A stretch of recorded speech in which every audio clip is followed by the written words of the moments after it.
조선시대만 이미 500여 가지고 어느 예. 한 집안에서도 한 50여 가지를 예, 그렇게 그랬다는 얘기잖아요. 예, 기록에 남아 근데 이 있습니다. 모든 것이 방금 말씀하신 쌀, 누룩, 물 물이 중심이 됩니다. 요걸로 시작인 거예요. 예. 자, 이제 좀 체계적으로 예. 어떻게 빚는 거죠? 막걸리가 어떻게 하면 약주가 되고 어떻게 하면 소주가 되고 이 세 개를 좀 더 설명해 주세요. 예. 술 빚기는 아주 쉬운데요. 주로 남자들이 할 수 있는 요리 하나를 꼽으라면 가장 간단한 요리 하나 꼽으라면 술이 될 수 있을 것 같아요. 그렇게 간단해요? 예, 쌀하고 누룩하고 물인데요. 예. 쌀이야 집에 있는 맵쌀로 고두밥을 찌면 됩니다. 고두밥은 이제 보통 약밥을 찌는 것처럼 그 쌀을 물에 불려가지고 한 2시간에서 4시간 정도 불려서 그걸 이게 찜기에다 찝니다. 만두 찌듯이 쪄서 고슬고슬하게 밥을 짓는 거죠. 그러면 쌀알이 한 알 한 알 다 이렇게 낱개로 흩어질 수 있을 정도로 이렇게 고슬고슬하게 쪄서 그걸 고두밥.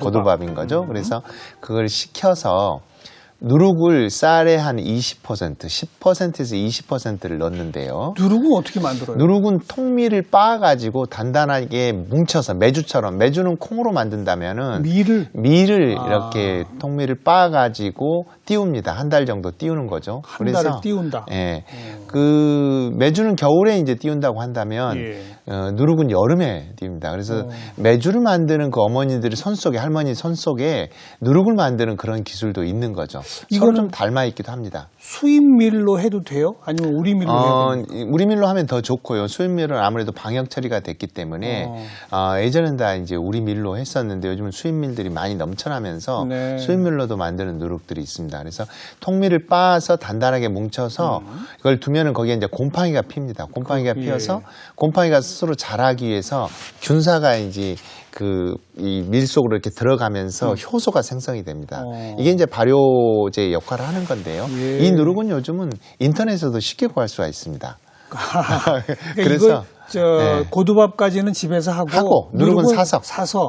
옛날 우리 선조들은 누룩도 다 집에서 띄웠나요? 예, 집에서 보통 누룩을 띄우려면 온도가 한 30도 정도 되고 습기가 많은, 그래서 곰팡이가 잘 피는 시기돼야 되니까 삼복더위 때 날을 잡아서 그 누룩을 만들었습니다. 그래서 말려두었다가 1년 내내 쓰는 거죠. 그렇군요. 그래서 쌀이 1kg면 누룩을 한 200g, 그리고 물은 쌀과 누룩의 무게만큼 물이 들어가면, 그러니까 1.2리터 정도 들어가면 아주 달콤한 술이 만들어집니다. 그래서 찐 고두밥에다 분쇄한 누룩을 넣고 물을 부어서 적당히 이렇게 치대주면은 치대면 이제 섞어주는 거죠. 반죽을 하듯이 이렇게 섞어줘서 단지 항아리에다 넣어놓고 온도는 한 20도 정도. 요즘 뭐 아파트 온도가 20도에서 25도 사이는 되니까 사계절. 서늘한 곳. 예, 그렇게 뭐 서늘하지 않고 보통 사람이 가장 편안한 온도. 일상적인 우리가 덥지도 않고 춥지도 않은 온도 속에 두면은 한 열흘 정도면은 그 향기로운 술을 맛볼 수가 있습니다. 그래서 꼭 항아리 이런 데다 해야 돼요? 아니면 아무 용기나 상관없어요? 보통 이제 요즘은 가볍게 들 수 있는 플라스틱 밀폐 발효 용기가 나와 있고요. 스테인리스 용기도 되고요. 굳이 항아리가 아니어도 되는 거죠. 모든 용기가 다 된다? 예, 그렇습니다. 그리고 뚜껑은 완전히 막아놔야 어떻게 해요? 초기에는 좀 더 술을 뚜껑은 막아져 있어야 되는 거고요. 초기에는 공기가 좀 통해도 되지만 한 3일 정도 지나면은 완전히 밀폐시켜 놓으면은 안정된 술이 됩니다. 그래서 하루에 한 번씩 저어주고요.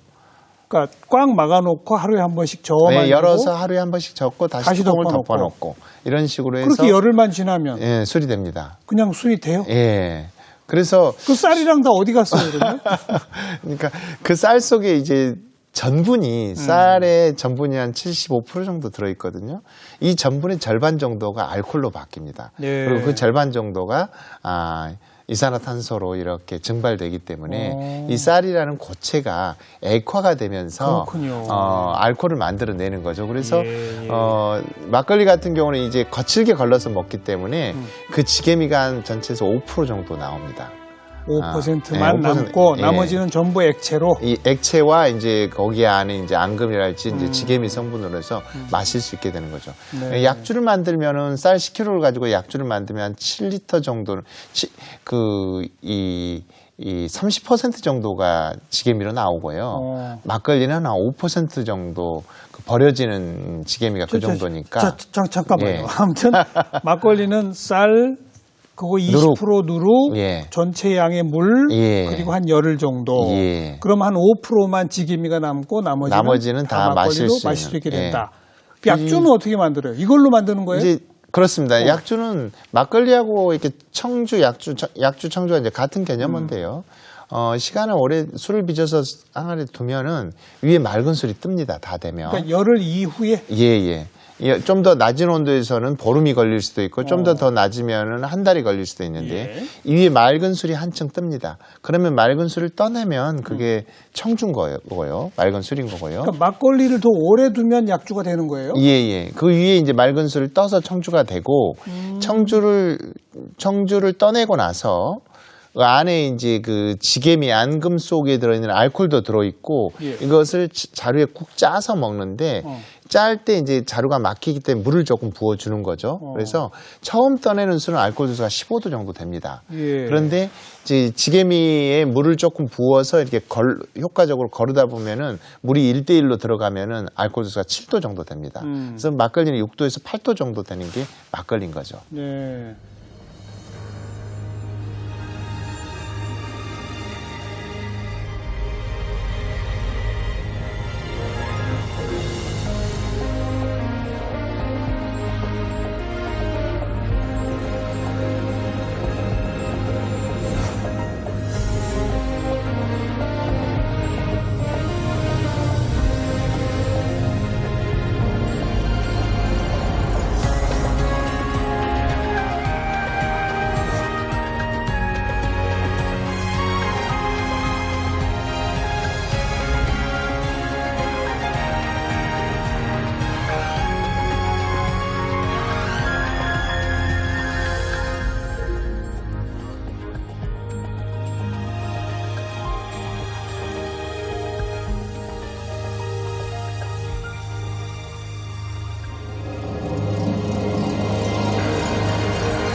외국인들과 가장 쉽게 소통할 수 있는 것은 한글도 아니요, 한복도 아니요, 어찌 보면 막걸리인 거죠.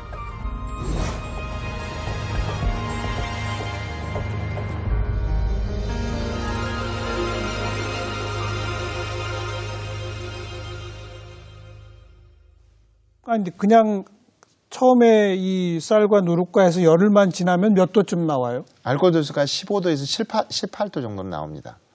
아, 약주로 만들지 않고 그냥 딱 열흘만 지나도 예, 그렇습니다. 막걸리인데 그렇게 도수가 높아져요? 예, 그런데 이제 양조장에서는 15도에서 18도 되는 원주에다가 물을 타서 6도로 만들어서 상품화 시키고 있는 거죠. 그런 거예요. 예, 그래서 사실 약주나 청주나 막걸리나 같은 똑같네요. 항아리 속에서 나오는 거죠. 같은 항아리에서 나오고 예.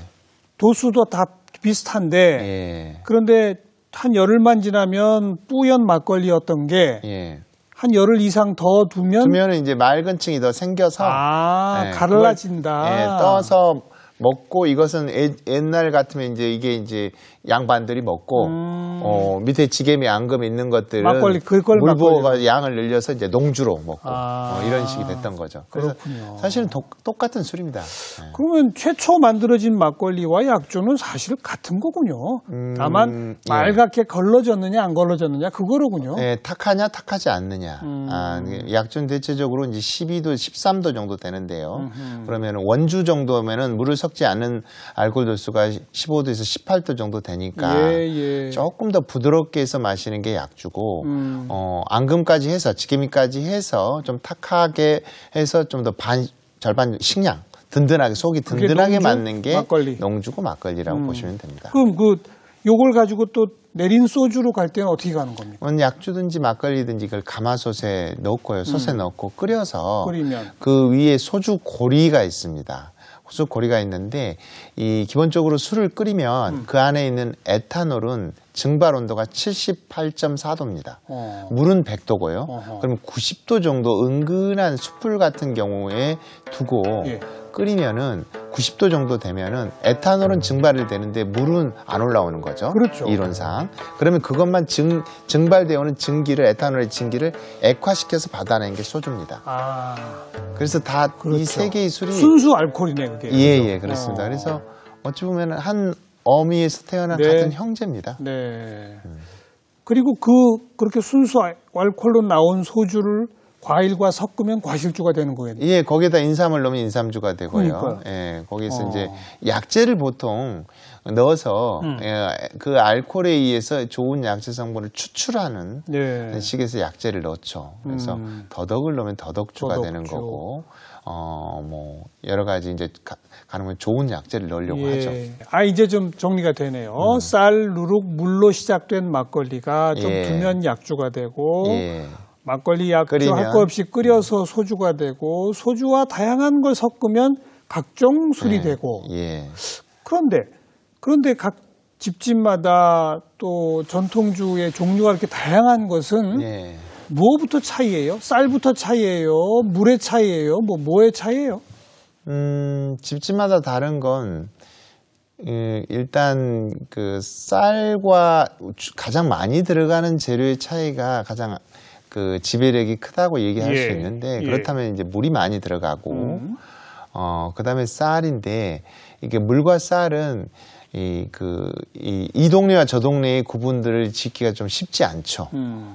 처음부터 다른 품종의 쌀을 전략적으로 가져가지 않나 쉽지 않은 일이고요. 특히 옛날 우리는 품종이 별로 다양하지 않았을 거예요. 쌀은. 그죠? 그렇습니다. 그래서 가장 차별화를 지을 수 있는 게 누룩이죠. 네, 누룩은 이 온도와 습도의 영향을 많이 받아서 미생물을 키워서 만드는 거기 때문에 어느 계절에 만들었느냐, 어느 지방에서 만들었느냐, 누룩의 두께가 두껍냐, 얇냐, 크냐, 작냐에 따라서 그 누룩에 구성되고 있는 미생물의 분포가 달라집니다. 거기에서 이제 맛이 또 달라지는 거기 때문에 이 발효제를 어떻게 관리하느냐에 따라서 이제 솜씨가 차이가 날 거고요.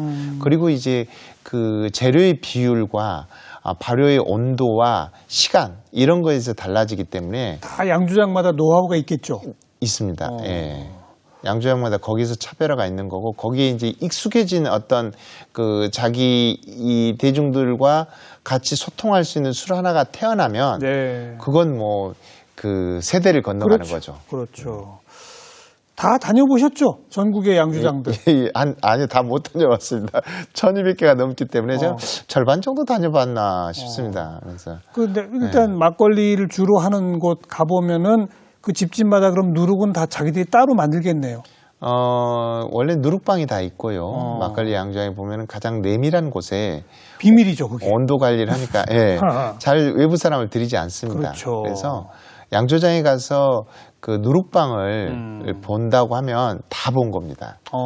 가장 내밀하게. 귀한 곳이고 그래서 온도 관리가 잘 되는 곳에 있고 하는데 요즘은 또 누룩을 판매하는 회사들이 많아지면서 그 누룩방을 쓰지 않고 그 누룩을 사서 쓰는 곳들이 생겨나더라고요. 그런데 저는 누룩방을 지금도 누룩을 만드는 양조인들을 보면 가장 그 윗길로 쳐주는 거죠. 그렇죠. 그 다음에 그 누룩을 어떻게 띄우느냐에 따라 또 매번 조금씩 달라지지 않겠어요? 예, 그렇습니다. 그런데 우리는 뭐 특정 브랜드의 막걸리는 이 막걸리는 맛이 이래 이런 게 있잖아요. 근데 항상 균질한 맛을 몇십 년이나 유지한다는 것도 쉽지 않은 일 같은데. 쉽지 않죠. 그렇죠? 그렇기 때문에 일정한 맛을 유지하는 그 양조장 같은 경우는 누룩을 띄우는 온도나 조건들을 동일하게 갑니다. 1년 내내 동일하게 가져가려고 과학적으로 하고요. 관리하겠네요. 예, 대단히 그게 이제 보통 뭐 정성이라고 하는 온도랄지 또 여러 가지 균주를 사용하느냐 사용하지 않느냐 뭐 여러 가지 차이가 있는데 자기의 어떤 관행들을 가지고 있는 거죠. 그 마셔보신 막걸리 중에 최고는 어떤 여기서 상표를 말할 수는 없지만 어떤 특징이 있는 걸 제일 좋아하세요? 저는 그 무감미료 막걸리를 가장 선호합니다. 무감미료? 예. 사실 그 대중들이 자기 편하게 마시다 보면은 좀 단술을 원합니다. 달콤한 걸 원하게 되고. 막걸리 빚어놓은 데다가 뭘 감이 하나요? 예, 뭐 올리고당을 넣기도 하고 물엿을 넣기도 하고 아스파탐이 들어가기도 합니다. 그래서 아스파탐이나 이제 물엿이나 이런 이 첨가하는 당이 들어가 있는 술들이 사실 우리 주변에서 가장 쉽게 구할 수 있는 술들이죠. 그리고 그건 뭐 다른 음료에서도 마찬가지긴 한데요. 네, 예. 이것으로부터 좀 더 자유롭고 원재료의 쌀과 누룩의 맛에 충실하게 해서 자기 맛에 도달돼 있는 알겠어요. 조금 덤덤하지만은 알겠어요. 신맛도 도는 그렇지만은 매력 있는 예. 그런 술들입니다. 저 전주 쪽 거기 어디를 제일 좋아하실 것 같은데. 맞죠? 예, 거기도 있고 지역에 요즘 몇 군데 예. 소규모로 만드는 양조장들이 무감미료로 도전을 하고 있습니다. 왜 술을 빚는다고 말을 하죠? 저도 이제 국문학을 전공했기 때문에 왜 빚는다고 할까? 어허. 도자기를 빚고 송편을 빚고 만두 빚다. 예. 그래서 뭔가를 성형을 하는, 예. 뭔가 만들어낸다라는 뜻에서 왔을 것 같은데, 예. 저도 그게 궁금해서 쓰긴 쓰는데, 그걸 계속 이렇게 궁금하기만 했었는데, 제가 어떤 술을 빚으면서 그걸 빚다라고 느끼게 됐냐면, 이화주라는 술이 있습니다. 이화주는, 이화주는 배꼽 필 무렵에 빚는 술이거나, 배꼽 필 무렵에 이제 이화곡이라는 누룩을 만들어서 빚는 대단히 고급 탁주거든요. 떠먹는 술이거든요. 그 백고추로 만드는 건 아니고 그런 건 아니고요. 그 계절에. 예, 그리고 색깔도 백꽃처럼 하얗습니다. 근데 예. 이건 떠먹는 술이어가지고, 이 대단히 이 죽 같고, 이 물이, 빚을 때 물을 거의 넣지 않죠. 그런데 그 술을 빚다 보니까, 예. 이 반죽하는 것이 뭐 이렇게 수제비 만들 때 이렇게 반죽하는 것처럼 비슷해요? 성형하는 것처럼 비슷해, 그게? 예, 그걸 만지고 있는 모습을 보면서 그리고 고대의 술들은 전부 다 물이 적게 들어갑니다. 그리고 중국 같은 경우만 해도 고체술을 빚는 거고요. 항아리에다가 물과 함께 술을 빚지 않고 그냥 재료하고 누룩만 넣어서 이렇게 시멘트 공구리 치듯이 막 이렇게 부어가지고 그걸 이 숙성을 시켜서 이렇게 쪄내거든요. 그런 방식인데 고체바른데 백주 담글 때는 물이 안 들어가요. 물이 안 들어갑니다. 그래서 고대 형태로 가면 그 술들을 보니까 중세나 조선시대 때 이렇게 기록에 있는 문헌들을 보니까 물이 많이 안 들어갑니다. 지금은 한 150% 물이 들어간다면 그때는 한 50% 정도. 알겠어요. 그래서 이게 빚어야 되는구나. 물 없이 하는 건 빚는 거네요, 사실. 그래서 빚다라는 말이 거기서 왔겠다 이런 생각을 합니다. 막걸리 학교 행사 일환으로 뉴욕까지 가셔서 뭐 하셨다고 그랬죠? 예, 지난해 뉴욕에 가서 한 달 동안 그 막걸리 빚기 행사를 했습니다. 뉴욕에서 막걸리 학교를 차리셨던 거 아니에요? 어떤 목적은 뉴욕의 막걸리 학교를 만들기 위해서 그렇죠. 갔고요. 그래서 우선은 어떤 상황인지를 보기 위해서 강좌를 한번 열어봤더니 진행했습니다. 반응이 어땠어요? 내일 이제 2주 뒤에 술빚기 행사를 맨하탄에서 합니다 하고 인터뷰라고 기자회견을 했는데요. 다음 날로 마감이 다 됐습니다. 우리 교민 말고 현지 미국인들도 많이 왔어요. 그러니까 포함해서 그래서 100명을 모았는데요. 한 번에 50명씩 했는데 맨하탄에서는 주로 이제 외국인들을 대상으로 해서 최대한 이렇게 해서 행사를 했고요. 뉴욕에서도 한 10만 명 정도의 한국 교포가 살고 있더라고요. 그렇죠. 그래서 플러싱인 한국인 거리가 있는 곳에서는 한 50명 정도 한국인들을 대상으로 했고요. 그래서 관심이 뜨겁다, 놀랍다 이런 인상을 받았습니다. 그런데 제가 그냥 상식적으로 떠올릴 때 막걸리의 어떤 유통 제일 걸림돌이 막걸리는 놔두면 쉬어버리잖아요. 그렇습니다. 특히 생막걸리일수록. 그죠? 그렇습니다. 이거 어떻게 해결해야 돼요? 일단은 생막걸리가 가지고 있는 이제 장점이 있죠. 놀라운 장점은 그 술 속에 유산균이나 효모라는 미생물이 살아있으면서 어마어마하죠. 그런 술이 전국적으로 돌아다니고 있다는 것은 다른 나라에서 볼 수 없는 풍경입니다.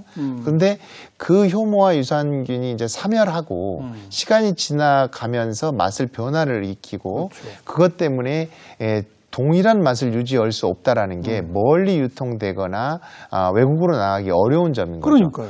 그 부분에 대한 이제 노력들이 이루어지고 있는 거고, 그걸 이제 살균 막걸리 형태로 외국에 나가는 것들은 유통을 하고 있는 거죠. 살균을 하면 유통기간이 몇 달? 1년 정도 1년까지 가요? 예. 근데 맛이 확 좀 변하지 않나요? 맛이 좀 차이가 있는데 그 차이를 많이 좁혀놨습니다.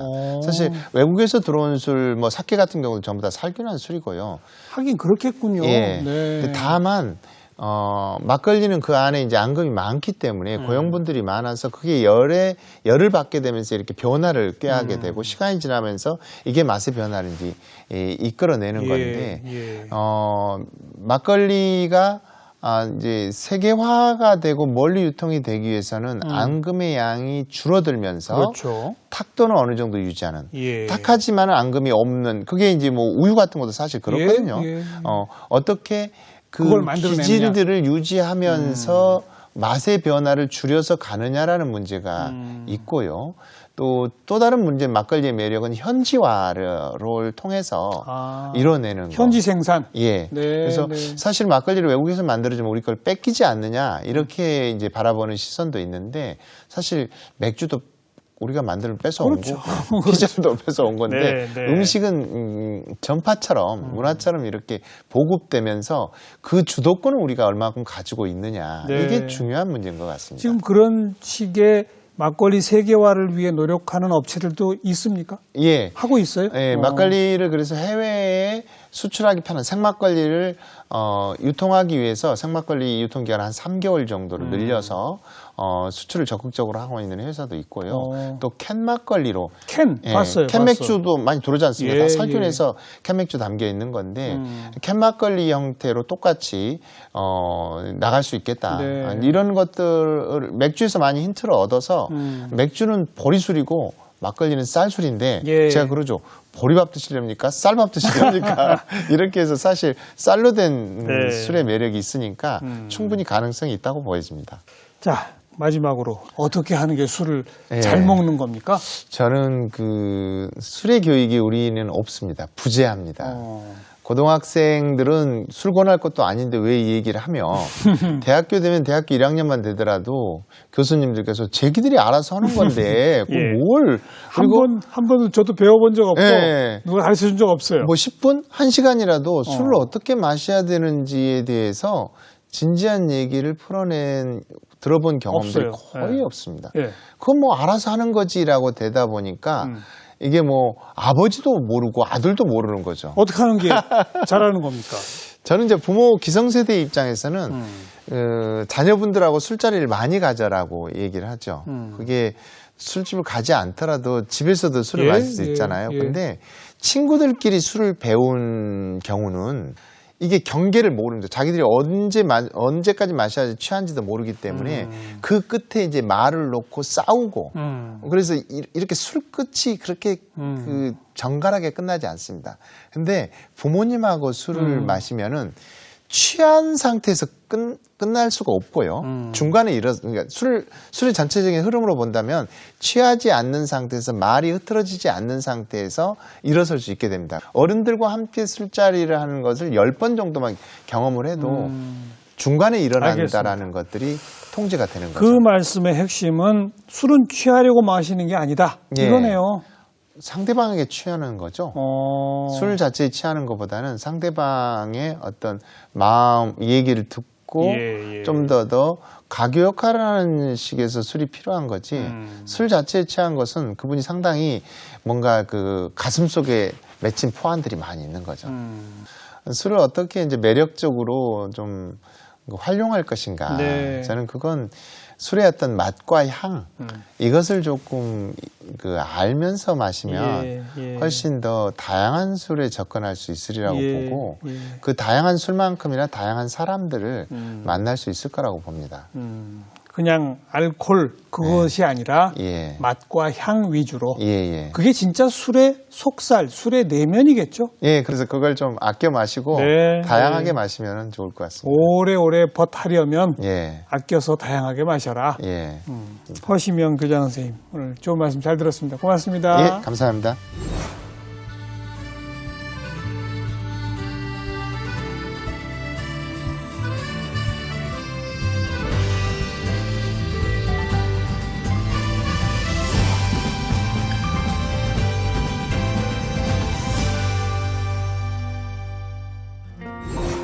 술은 취하려고 마시는 게 아니라 벗과 함께 또 그 맛과 향을 즐기려고 마시는 것이다. 함께 기억해둬야 할 말인 것 같습니다. 다음 시간 또 뵙죠. 안녕히 계세요.